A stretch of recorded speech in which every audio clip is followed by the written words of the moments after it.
platicar como cada semana con el gusto de hacerlo, que nos acompaña el químico Sergio Salazar Lozano, a quien el día de hoy saludo con muchísimo gusto. Gracias, químico, por estarnos acompañando en esta mañana. ¿Cómo está? Muy buenos días. Bien, buenos días, Paco. Pues aquí igual, muy contento de que me recibas en este espacio. Al contrario, químico, quisiera preguntarle, porque son, entiendo, dos temas en uno, usted acláreme. Así es.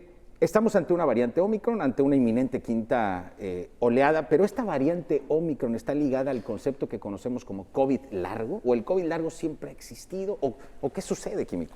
Claro, mira Paco, te voy a comentar primero algunas cosas sobre Omicron, porque Omicron hemos venido hablando de él desde hace muchos meses, sí, ¿verdad? De hecho, a finales del año pasado, principios de la ola que nosotros experimentamos, ¿verdad? Que se vivió en todo su apogeo realmente en enero, ¿verdad?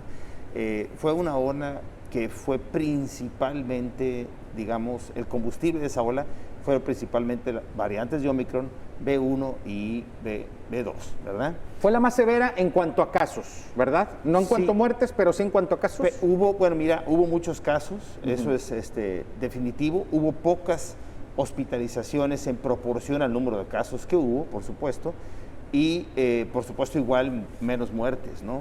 Y entonces esta característica es una característica que Omicron sigue teniendo en ese sentido, en el que sigue siendo una variante que no es o no ha manifestado ser tan letal, digamos. Pero sí muy contagiosa. Sumamente contagiosa. De hecho, esto es algo a lo que se ha ido de alguna forma u otra el virus pues, seleccionando, porque digamos que a medida que la inmunidad de la población mundial ha ido creciendo, en el sentido de que primero pues, una proporción muy importante de la población mundial, algunos estiman alrededor del 40% ya se ha infectado, directamente se ha infectado con el virus, por lo menos, de la población mundial, ¿verdad? Y finalmente la vacunación, ¿verdad?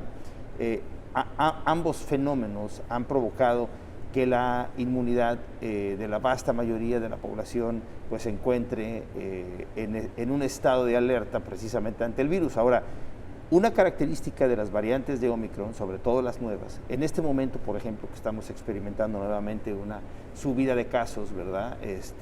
Entonces, hoy sigue siendo Omicron, pero las subvariantes que observamos de Omicron son B4 y B5, ¿sí? Entonces, ya no son 1 y 2, son B4 y B5.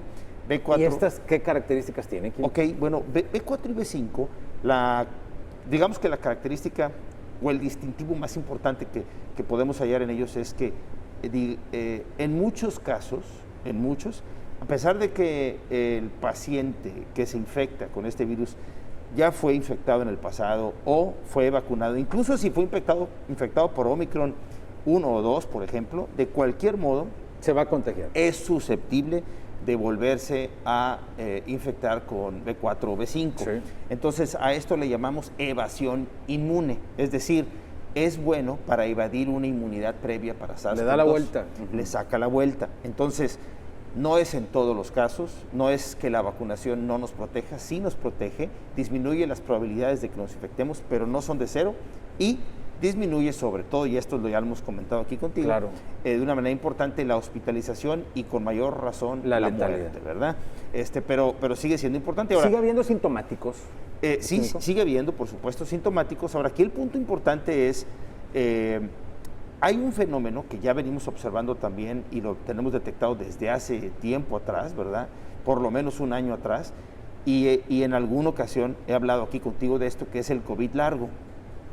Esto lo quiero mencionar porque hoy con Omicron tal vez hemos bajado un poco la guardia. De hecho, la mayor parte de la inmunidad que se está desarrollando hoy, la verdad que se está desarrollando natural de frente al virus otra vez. La gente ya le entró y dijo, bueno, en el nombre sea de Dios. Exactamente, ¿no? Y entonces, de hecho, parte de eso es el motivo por el que nos seguimos topando con variantes que le logran sacar la vuelta a las vacunas y a todo esto, porque como hemos bajado también un poco la guardia, entonces hemos permitido que un mayor número de personas estén en contacto con el virus y sigue evolucionando a manera que le saque la vuelta a las barreras inmunes que ya tenemos, ¿verdad? Una pregunta, Químico. ¿Una persona puede salir negativa ya, o sea, haber desarrollado la enfermedad, salió positivo, posteriormente salir negativa a COVID y seguir registrando síntomas, que es a lo que se conoce como el COVID largo, aún siendo negativos a COVID? Así es, mira, Paco, de lo más común es la sensación de falta de aliento y fatiga. La ¿verdad? fatiga crónica. Así es, en el COVID largo, ¿no? Y entonces, hay muchas teorías, o no es lo único, ¿eh? O sea, hay gente que va a presentar, por ejemplo, un poco de confusión mental en ocasiones y ese tipo de cosas, ¿verdad? Porque también hay manifestaciones neurológicas, pero igual hay manifestaciones gástricas, ¿verdad? Cuadros diarreicos. Exacto, muchas cosas, ¿no? Y entonces, a esto le llamamos COVID largo. Hay al menos 3 teorías de más o menos qué es lo que pudiera estar ocurriendo.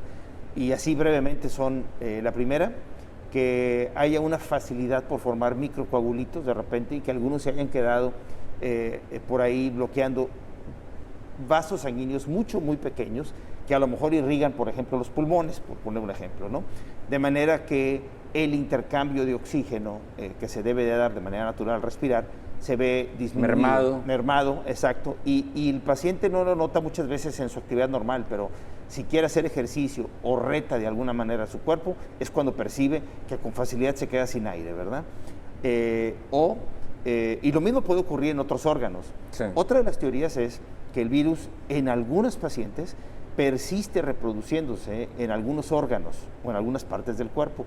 Y entonces, porque esto también se ha observado, insisto, no ocurre en todos los casos, ocurre en O sea, no algunos. se desaparece totalmente, encuentra un lugar que le ayuda y sigue por vivo. algún motivo ahí sigue reproduciéndose y entonces y persiste por más tiempo. Y entonces esto genera, por supuesto, pues que siga causando daño. Exactamente, de alguna manera que el paciente siga teniendo síntomas. Y finalmente la última teoría es, todas estas se están investigando, es que el sistema inmune queda sobrereactivo. Y en cualquier situación que encuentre de estrés o lo que fuera, en vez de reaccionar de manera proporcional, reacciona de forma exagerada en distintos sitios en el Hiperreacciona. Hiperreacciona. Y entonces genera síntomas que van y vienen de este tipo, ¿no? Y entonces, bueno, todas estas avenidas se estudian y bueno, pues de momento, aunque sea Omicron, hay casos de Omicron que se presentan con COVID largo.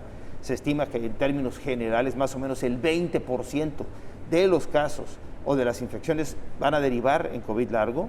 Sí. El 70% de ese 20% van a generar fatiga, falta de aliento, más o menos el 30% manifestaciones neurológicas y así algunas otras, ¿no? Químico, le agradecemos mucho, se nos ha agotado el tiempo, pero por demás interesante porque mucha gente lo ha comentado, causa inclusive problemas de todo tipo, depresiones incluso, sí. Pero bueno, con este panorama ya nos queda mucho más claro. Claro, gracias. Nos vemos en próximas semanas. El químico Sergio Salazar Lozano, director ejecutivo de Grupo Lister. Nos despedimos de quienes nos han sintonizado por Sky. Continuamos con una hora más aquí en las Noticias Tampico.